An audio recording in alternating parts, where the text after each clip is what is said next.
Hi guys, welcome to our channel. Jammu కాశ్మీర్లోని పహల్గామ్లో ఉగ్రదాడి తర్వాత జరుగుతున్న పరిణామాలు మనం చూస్తూ ఉన్నాం. ఒక యుద్ధ వాతావరణం అయితే అటు భారత్కి అండ్ పాక్కి నెలకొనడం కూడా చూస్తున్నాం. సో మరి దీనికి మొత్తం కూడా దేశమంతా ఒక తాటిపై వచ్చి ఈ ఇష్యూని ఖండించడం అండ్ అందరూ కూడా సర్జికల్ స్ట్రైక్స్ లేకపోతే ఎయిర్ స్ట్రైక్స్ లాంటివి ఎక్స్పెక్ట్ చేయడం కూడా చూస్తున్నాం. అయితే కొంతమంది యుద్ధాన్ని కూడా కోరుకుంటున్నారు. మరి యుద్ధ వాతావరణం నెలకొన్న నేపథ్యంలో యుద్ధం జరిగే అవకాశాలు ఏమైనా కనిపిస్తున్నాయి? ఎటువైపు అంటే భారత్ దీనికి ఎలా బదులు చెప్పగలదు, ఎలా ప్రతీకారం తీర్చుకోగలదు? సో దీనికి సంబంధించి వివరాలన్నీ మనకు అందించడానికి ప్రజెంట్ మనతో పాటు సీనియర్ జర్నలిస్ట్ కిరణ్ పోల్దాస్ గారు ఉన్నారు. వారితో ఒకసారి మాట్లాడి దీనికి సంబంధించి వివరాలు తెలుసుకునే ప్రయత్నం చేద్దాం. నమస్కారం సార్. నమస్తే ఆదిత్య. సార్, జమ్మూ కాశ్మీర్లో అంటే ప్రశాంతంగా ఉంది అనుకున్నాము, షూటింగ్స్ జరుగుతున్నాయి, టూరిజం కూడా అక్కడ పెరిగిపోయింది. సో అనుకోకుండా ఉగ్రదాడి జరగడం, ఒక్కసారిగా దేశం మొత్తం కూడా దిగ్భ్రాంతికి గురవడం కూడా చూస్తున్నాం సార్. సో ఆ తర్వాత జరుగుతున్న పరిణామాలు మనకు వస్తూనే ఉన్నాయి. సో యుద్ధ వాతావరణం నెలకొనడం, యుద్ధం జరుగుతుందేమో అని అనుకోవడం కూడా చూస్తున్నాం. మరి అటువంటి పరిస్థితి ఏమన్నా రావచ్చు అంటారా సార్? మీరేం చెప్తారు దీనికి సంబంధించి? బేసిక్గా భారతదేశం శాంతి కాముక దేశం. యుద్ధం రావాలని, యుద్ధం చేయాలని కోరుకునే తత్వం మనలో లేదు. ఎందుకంటే అందరూ బాగుండాలి అనుకునే రకం మనం. ఇక తప్పదు అంటే యుద్ధాన్ని ఆశిస్తే డెఫినెట్గా మనం వెనకడుగు వేసే ప్రశ్న లేదు. ప్రస్తుతం ఉన్న పరిస్థితుల్లో యుద్ధం వస్తుందా అంటే యుద్ధం కంటే ముందు జరగాల్సిన ప్రక్రియలు చాలా ఉన్నాయి. ఇప్పుడు పాకిస్తాన్కి సంబంధించి కొన్ని ఆంక్షలు విధించింది భారతదేశం. సింధు జలాలను ఆపేశారు. ఇప్పుడే తాజాగా ఒక వార్త వచ్చింది, అనంతనాగ్ దగ్గర చీనాబ్ దగ్గర మీకు ఒక డ్యామ్ని ఓపెన్ చేశారట. ఓపెన్ చేస్తే ఒక్కసారిగా వరద ఫ్లో బీభత్సంగా వచ్చి పాకిస్తాన్లో గ్రామాలన్నీ మునిగిపోతున్నాయంట. అంటే ఇక్కడ చాలామంది అడుగుతున్నారు, సింధు నది ఒకవేళ పైనుంచి వస్తున్న వరద ప్రవాహాన్ని ఎట్లా అడ్డుకుంటారు, మనం ఒకవేళ అడ్డుకునే పరిస్థితి లేదు కదా, ఎలా ఆపేస్తారు నీళ్లు అని అడుగుతున్నారు. దానికి రెండు రకాల బేస్ ఉంటాయి.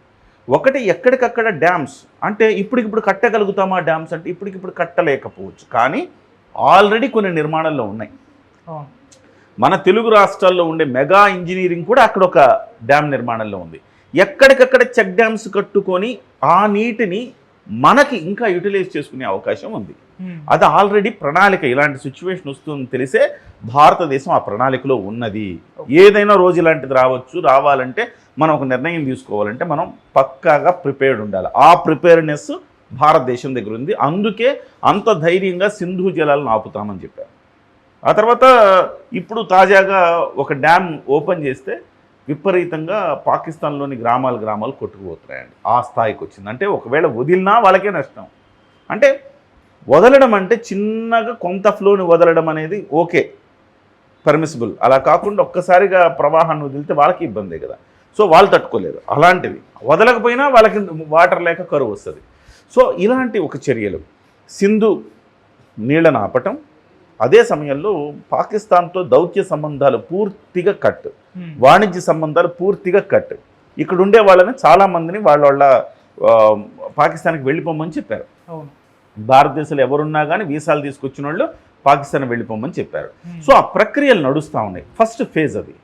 ఫేజ్ 2 ఏంటి, ప్యారలల్గా నడుస్తుంది ఏంటంటే భారతదేశం ఈ పాకిస్తాన్ని ప్రపంచ దేశాల మధ్య ఏకాకిం చేయడం. ఆ ఫేజ్ 2 ఆల్రెడీ నడుస్తూ ఉంది. గతంలో ఎప్పుడూ లేనంత విదేశీ విధానం మన దగ్గర ఇవాళ ఉంది. అంటే విదేశాలతో మనం నడిపే దౌత్య సంబంధాలు గత 50 ఏళ్లలో ఎప్పుడు లేవు అంత గొప్పగా ఉన్నాయి. ఎందుకు మనం అనుకుంటూ ఉంటాం ప్రతి సందర్భంలో, నరేంద్ర మోదీ గారు టూరిస్టులాగా మారిపోయారు, ఆయనకి ఉదయం లేస్తే ఏదో ఒక దేశానికి వెళ్ళడమే పని అంటే, అది ఆయన ఏదో సరదాగా వెళ్ళట్లా, దౌత్య సంబంధాలు మెరుగుపరుచుకోవడానికి వెళ్ళారు. సో ఆ దౌత్య సంబంధాలు ఎంత మెరుగుపడ్డాయంటే ఇవాళ సౌదీ అరేబియా కూడా మనకే మద్దతు ఇస్తుంది. సో ఒక కంప్లీట్ ముస్లిం దేశం సౌదీ అరేబియా, మరి భారతదేశానికి మద్దతు ఇస్తుంది సౌదీ అరేబియా. సో కొన్ని దేశాలు తటస్థ వైఖరి అవలంబిస్తున్నాయి. ఒక ఈజిప్టు, ఒక టర్కీ, ఒక బంగ్లాదేశ్, ఇలాంటివి ఒక మధ్య మార్గంగా వాళ్ళు తటస్థ వైఖరి అవలంబిస్తూ ఉన్నారు. చాలా దేశాలు, అమెరికా కావచ్చు, రష్యా కావచ్చు, ఇలాంటి అనేక దేశాలు మనకు మద్దతుగా నిలుస్తున్నాయి. ఇజ్రాయెల్, ఫ్రాన్స్, బ్రిటన్, ఇట్లాంటివన్నీ మనకు మద్దతుగా నిలుస్తూ ఉన్నాయి. కొన్ని దేశాలు, మేబీ బ్రిటన్ ఇంకా ప్రకటించలేదు, బ్రిటన్ మనం సానుభూతి ప్రకటించింది, కానీ మేబీ ఒకవేళ పాకిస్తాన్కి అయితే మద్దతు ఇచ్చే అవకాశం అస్సలు లేదు. ఒకవేళ ఇస్తే మనకి ఇవ్వాలి, లేకపోతే తటస్థంగా ఉండాలి. ఎందుకంటే పాకిస్తానీయులు బ్రిటన్లో కూడా చాలామంది ఉన్నారు, ఓకే, కెనడా కూడా అదే పరిస్థితి.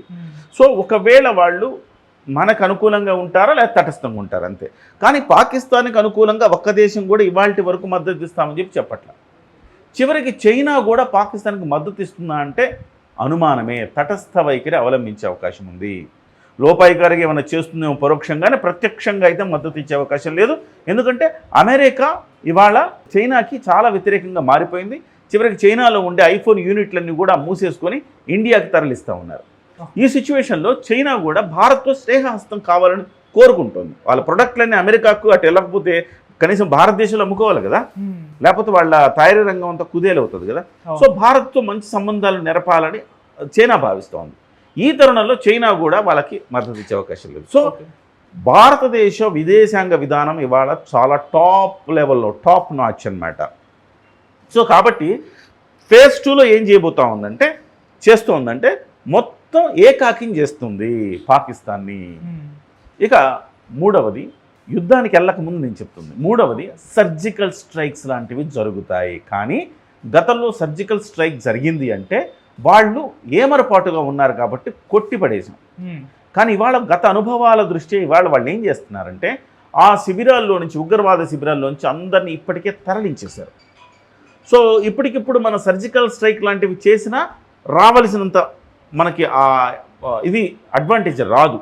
కాబట్టి బహుశా ప్రస్తుతానికి సర్జికల్ స్ట్రైక్స్ కూడా ఆపి ఏ రకంగా బుద్ధి చెప్పాలనే అంశాన్ని కీలకంగా ఆలోచిస్తుండొచ్చు. నెంబర్ 1 పాకిస్తాన్ ఆంక్షలు, నెంబర్ 2 విదేశాల మధ్య పాకిస్తాన్ ఏకాకిం చేయడం, నెంబర్ 3 పాకిస్తాన్ని దెబ్బ కొట్టడానికి ప్రతీకార చర్య ఏం చేయాలి, ఇవి ఆలోచిస్తుంది. ఈ ప్రతీకార చర్య తీసుకునే క్రమంలో రకరకాలు ఉండొచ్చు. ఎయిర్ క్రాఫ్ట్స్ని పంపించి వాళ్ళ మీద బాంబింగ్ చేయొచ్చు, లేదా ఇప్పుడు ఎల్ఓసి అనే దాని మీద నియంత్రణ ఏం లేదు. వాళ్ళు మేము సిమ్లా ఒప్పందాన్ని మేము అంగీకరించమన్నారు. మీరు సింధు జలాలు మీరు ఇవ్వకపోతే మేము సిమ్లా ఒప్పందాన్ని ఉల్లంఘిస్తామన్నాడు. సిమ్లా ఒప్పందం ఏంటి? ఎల్ఓసి, లైన్ ఆఫ్ కంట్రోల్ని మేము దాటచ్చు. సో మీరు దాటచ్చు అంటే మేము కూడా దాటచ్చు. మీ ఇల్లు మా ఇంటికి అంత దూరం, మా ఇల్లు మీకు అంతే దూరం కదా. మీరు దాటచ్చు అంటే మేము దాటలేమా? మనం కూడా దాటి మనం కూడా చేయొచ్చు, ఏం చేయాలో. సో కాబట్టి ఆ రకంగా అటాక్ చేయటమా, లేకపోతే ఇక్కడి నుంచే మనము కొన్ని మిసైల్స్ వాటి ద్వారా అక్కడి నుంచి టార్గెట్లు ఛేదించడమా, ఇట్లాంటివి ఆలోచన చేస్తూ ఉన్నారు. ఒకవైపు చాలా ప్రెషర్ ఏముందంటే మనకి ఇదే కరెక్ట్ సమయము, మనం పీఓకేను కూడా మనము స్వాధీనం చేసుకోవాలి అని ఒక పెద్ద ఎత్తున ప్రెషర్ వస్తూ ఉంది భారతదేశం మీద. పీఓకేని చేసుకోవాలంటే సాక్షాత్తు తెలంగాణ ముఖ్యమంత్రి, కాంగ్రెస్ పార్టీ ముఖ్యమంత్రి రేవంత్ రెడ్డి గారు కూడా అదే మాట్లాడుతున్నారు. సహజంగా కాంగ్రెస్ పార్టీ ముఖ్యమంత్రులు అంత అగ్రెసివ్గా మాట్లాడరు. ఎంతసేపటికి ప్రభుత్వాన్ని తప్పుపట్టే పనే చేస్తారు. కానీ మీ నిఘా వైఫల్యము, మీ ఇంటెలిజెన్స్ వైఫల్యము, మీ యొక్క కేంద్ర బలగాల వైఫల్యం అని చెప్తూ ఉంటారు. ఇప్పుడే చాలామంది చెప్తున్నారు. కానీ ఒక ముఖ్యమంత్రి నిన్న మాట్లాడిన స్టేట్మెంట్ ఏంటంటే, ఎస్, ఒక అభివృద్ధి పదంలో నడుస్తున్న మన దేశాన్ని దెబ్బకొట్టడానికి వాళ్ళు ఈ పని చేశారు. ఎంతో సామరస్యంగా ఉన్న మన దేశాన్ని దెబ్బకొట్టడానికి ఇదే అదునుగా మనం పీఓకేను కూడా మనం స్వాధీనం చేసుకోవాలి అని రేవంత్ రెడ్డి గారు మాట్లాడారంటే కసి ఎంత ఉంది జనంలో. ఎస్, రేవంత్ రెడ్డి గారు అలాంటి మాట అన్నారు. అది చాలా ఆహ్వానించదగ్గ పరిణామం. తర్వాత ఎంఐఎం అధినేత అక్బరుద్దీన్ ఓవైసీ, అసదుద్దీన్ ఓవైసీ ఏమన్నారు? సో ఎప్పుడు లేని విధంగా ఇవాళ క్యాండిల్ ర్యాలీ చేశారు. సో ఉడికిపోతున్నారు అందరూ, ముస్లిమ్స్ కూడా దేశంలో ఉడికిపోతున్నారు. కారణం ఏంటంటే, అరే మమ్మల్ని బదనాం చేస్తున్నారే, అరే మేము మంచిగా ఉన్నాం, సోదరులా ఉన్నాం, మమ్మల్ని బదనాం చేస్తారా? ముస్లిమాను హిందువాను వాడేదో పైత్యంతో కాల్చేస్తే ఇప్పుడు సాటి ముస్లింగా నన్నేమనుకుంటారు అనే ఒక బాధ వాళ్ళలో కలిగింది. ఈ నా కొడుకులు అంతమొందించాలా అన్న భావన వాళ్ళలో కూడా కలిగింది. లేకపోతే ఎప్పుడు లేని పాత బస్తీలో ర్యాలీ చేశారు, జమ్మూ శ్రీనగర్లో ర్యాలీ చేశారు, ముస్లిమ్స్ పెహల్గావ్లో ర్యాలీ చేశారు. ఇంత పెద్ద ఎత్తున యునైట్ అవ్వడం అనేది ఇంతకుముందు లేదు. సో ఇంత వచ్చిన తర్వాత ఇక యుద్ధానికి వెళ్ళాలంటే దేశ ప్రజలంతా ఓకే. కానీ నేనంటున్న ఈ 3 ఫేజులు అయిన తర్వాత 4వ ఫేజ్, 3వ ఫేజ్లో ఏంటి? పాకిస్తాన్ మీద ప్రతీకార చర్య తీసుకునే క్రమంలో అది ఎంత పెద్దగా ఉంటే అంత రియాక్షన్ అక్కడి నుంచి వస్తుంది. ఆ రియాక్షన్ యుద్ధానికి దారితీస్తే దారితీయచ్చు. సో ఏకపక్షంగా ఇప్పటికిప్పుడు వెంటనే యుద్ధమా అంటే యుద్ధం కాదు, కొన్ని ఉన్నాయి. ఇవన్నీ జరిగిన తర్వాతనే యుద్ధం. అది ఒకవేళ యుద్ధానికి వెళ్తే ఏంటి పరిస్థితి? యుద్ధానికి వెళ్తే వారం రోజుల్లో పాకిస్తాన్ని మట్టి గరిపిస్తుంది భారతదేశం, అందులో డౌటేం లేదు. యుద్ధానికి సంబంధించి చూస్తే మన దగ్గర 50 లక్షల మంది సైన్యం ఉంటే వాళ్ళ దగ్గర 17 లక్షలు 17.5 లక్షల మంది ఉన్నారు. మన దగ్గర ఎయిర్ క్రాఫ్ట్స్ వాళ్ళకంటే మన డబ్బులు ఉన్నాయి, వాళ్ళకంటే మనం ఏ అంశంలోనైనా మినిమం డబ్బులు ఉన్నాము, మ్యాక్సిమం అంటే దాదాపు 10 రెట్లు కూడా ఉన్నాము. సో అంత బలగం మంది $80 బిలియన్ మనం ఖర్చు పెడితే వాళ్ళు $7.6 బిలియన్ ఖర్చు పెట్టినారు. సో ఇవన్నీ మనం చూసుకుంటే మనం ప్రపంచంలో మనం 4th ప్లేస్లో ఉన్నాము సైనిక బలగల్లో, వాళ్ళు 12th ప్లేస్లో ఉన్నారు. ఈవెన్ దో వాళ్ళు 12th ప్లేస్ అనేది కూడా అనుమానమే, వాళ్ళకి వార్ఫేర్స్ ఈ అణుబాంబులు తయారు చేశారు కాబట్టి వాళ్ళు 12th ప్లేస్, కానీ అణుబాంబు అనేది తీసేస్తే వాళ్ళు ఎప్పుడో ఈ 50th ప్లేస్లోనే ఉండాలి లెక్క ప్రకారం. వాళ్ళు మన మీద కక్షతో వాళ్ళు కూడా న్యూక్లియర్ వెపన్స్ తయారు చేసుకున్నారు అని చెప్తున్నారు, ఎంతవరకు వాస్తవం తెలియదు. సో చేసుకొని ఉండొచ్చు, కాకపోతే వాళ్ళు చెప్పినంత నిల్వలు ఉండకపోవచ్చు. సో అందువల్ల వాళ్ళు 12th వచ్చారు, కానీ లేకపోతే వాళ్ళ ప్లేస్ 50th ఉండాలి. అదే సమయంలో మన జీడిపి ప్రపంచంలో 4th ప్లేస్ అయితే వాళ్ళ జీడిపి 43rd ప్లేస్. ఏ రకంగా చూసుకున్నా సరే వాళ్ళకున్న బలగం, ఆ బలగాన్ని నడిపించాలంటే మీకు దాన్ని నడిపించడానికి కావలసిన వనరులు ఉండాలిగా, డబ్బులు ఉండాలా, అట్ ద సేమ్ టైం మీకు వార్ వెహికల్స్ నడవడానికి ఆ స్థాయి ఇంధనం ఉండాలా, అలాగే వైమానిక దళాలు అక్కడ వైమానిక ఇంధనం ఉండాలా, ఈ ఎయిర్ క్రాఫ్ట్స్ అవి నడవాలంటే ఆ ఇంధనం ఉండాలా. ఏవి చూసుకున్నా మీకు వారం మించి నడిచే పరిస్థితి లేదు. మీకు విదేశీ మారకుల నిల్వలు కూడా $6.5 బిలియన్ మాత్రమే ఉన్నాయి ఇవాళ. సో ఈ పరిస్థితుల్లో పాకిస్తాను యుద్ధానికి సై అంటదా, యుద్ధం చేస్తుందా, ఆ దమ్ము పాకిస్తాన్కి ఉందా అంటే ఆ దమ్ము పాకిస్తాన్కి లేదు. మరేం సార్, మరి దమ్ము లేకుండానే పాకిస్తాన్ వార్నింగ్లు ఆ గట్రా అవి ఇవి అంటున్నారంటే ఉడత ఊపులు అంటారు కదా, ఆ ఉడత ఊపులు సహజంగా వస్తూ ఉంటాయి. నేను లేస్తే మనిషిని కాదంటే వాడు లేవడు, ఎప్పుడు వాడు మనిషి కాదు, లేవడు.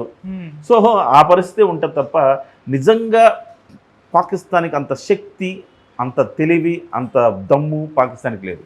పాకిస్తాన్ ఇవాళ ఏం చేస్తుందంటే ఇతర దేశాల మీద, ఇతర దేశాల మద్దతు కోసం ఎదురు చూస్తూ ఉంది. ఏదైనా దేశం మనకు మద్దతు ఇస్తే బాగుండు, చైనాని మద్దతు అడుగుతోంది. చైనా దీని మీద ఇంకా ముందుకు రావట్లా. ఒకవేళ చైనా కనుక మేమున్నాము అంటే డెఫినెట్గా వారికి సిద్ధమవుతుంది. చైనా మేమున్నామంటే అమెరికా మేమున్నామంటది, ఇజ్రాయెల్ మేమున్నామంటది. సో ఇజ్రాయెల్ ఎవడైనా పేక్కలిగాడా? ఇజ్రాయెల్ తుక్కు కొడుతుంది హమాస్ని, గాజాని. కొన్ని వేల మంది చనిపోయారు ఇప్పటి వరకు, స్టిల్ బాంబింగ్స్ జరుగుతూ ఉన్నాయి. ఎవడైనా ఇజ్రాయెల్ ఏమన్నా అనగలిగాడా? చుట్టూ ఇజ్రాయెల్ ఎంత పవర్ఫుల్ కంట్రీ అంటే చుట్టూత ముస్లిం కంట్రీస్ ఉంటాయి, అన్ని వ్యతిరేకమే, ఏమీ పీకలేకపోయారు. సో అమెరికా మద్దతు కూడా ఉంది ఇజ్రాయెల్కి. సో ఇండైరెక్ట్గా మన మద్దతు కూడా ఉంది. ఈవెన్ ఇజ్రాయెల్ లాంటి కంట్రీ మనకి మంచి స్నేహ సంబంధాలు ఉన్నాయి. రష్యా కూడా ఇవాళ అమెరికా మనకు మద్దతు ఇస్తుందంటే రష్యా మనకు మద్దతు ఇవ్వకుండా అంతకు ముందు ఉన్నంత వాళ్ళిద్దరి మధ్య రైవలరీ లేదు. ఇప్పుడు వాళ్ళిద్దరు కలిసిపోయారు, అమెరికా రష్యా. ఇవాళ ట్రంప్ ఏమంటున్నాడు? ఉక్రెయిన్ తిడుతున్నాడు, రాజీకి రండి రష్యాకి మద్దతు ఇస్తున్నాడు. ఇవాళ రష్యా కూడా ట్రంప్ ఏం చెప్తుంది కాదండు. సో ఇవాళ మనకు ఒకవేళ ఒక్క పాకిస్తాన్కి ఆశాదీపం చైనా ఒక్కటే, మనకి చాలా ఉన్నాయి. సో పాకిస్తాను ఇంకొక దేశం చైనా లాంటివి మద్దతు ఇవ్వకుండా పాకిస్తాన్ యుద్ధం చేస్తుందా అంటే, యుద్ధం చేస్తే మరొకసారి సరెండర్ లెటర్ ఇవ్వాల్సిందే. 1971లో మేము సరెండర్ అవుతున్నాం, మా అన్ని బలగాలు మీకు మోహరిస్తున్నాం అని చెప్పేసి సరెండర్ అవుతున్నామని చెప్పేసి ఆ లెటర్ ఇచ్చి మూసుకొని కూర్చున్నారు. మళ్ళీ అలాంటి పరిస్థితి వస్తుంది. కార్గిల్లో ఏమైంది? కార్గిల్లో తరిమి కొట్టలేదా? అది వాళ్ళ భూభాగంలో మనం కొట్టి వాళ్ళ భూభాగాన్ని కూడా వాళ్ళు ఆక్యుపై చేస్తున్న భూభాగాన్ని మనం తీసేసుకున్నాం. ఇవాళ వరకు మన ఆధీనంలోనే ఉంది. సో ఈరోజు మళ్ళీ మేము వీరులము సూర్యులము అని తొడగొట్టారనుకోండి, పాక్ ఆక్యుపైడ్ కాశ్మీర్ మళ్ళీ మనకు వచ్చేస్తుంది. అప్పుడు అసలు తూర్పార బట్టి ఒక్కొక్కడిని వేసి పడేస్తారు. అప్పుడు మళ్ళీ మనం ఏదైతే మనకు పూర్వ రూపం ఉంది భారతదేశం, ఆ రూపం మళ్ళీ ఆ హెడ్ పరిపూర్ణంగా తెచ్చుకోగలుగుతాం అన్నమాట.